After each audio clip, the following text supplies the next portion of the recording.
আছে এরপরে? রাজা মশাই, এই কাঁচা বয়সে আমার স্বামী মারা গেছে, কিছু সাহায্য করুন। মন্ত্রী মশাই, একে কি দান করা যায়? রাজা মশাই, অর্থহীনকে অর্থদান, ভূমিহীনকে ভূমিদান, আর স্বামীহীনকে স্বামী দান করতে হয়। ঠিক আছে, আমি ধরছি। এসো অভাগিনী, আমাকে তুমি গ্রহণ করো। কিন্তু সিংহাসনে তো রানী বসে আছে।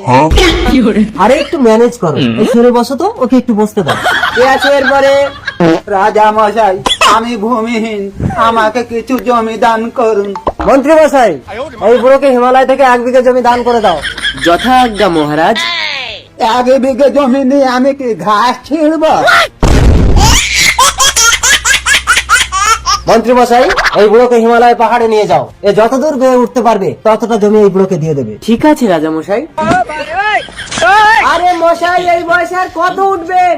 10 বিঘে তো হয়ে গেল।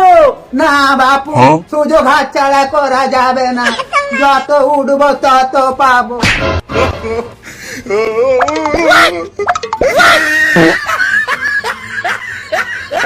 ও মশাই, যা মরে গেল, এবার জমি কে নেবে? হে ভগবান, মহারাজের জয় হোক।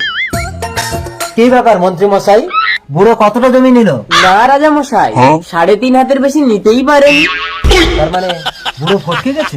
3.5 হাত জমির বেশি কেউ তো দেবে না রে।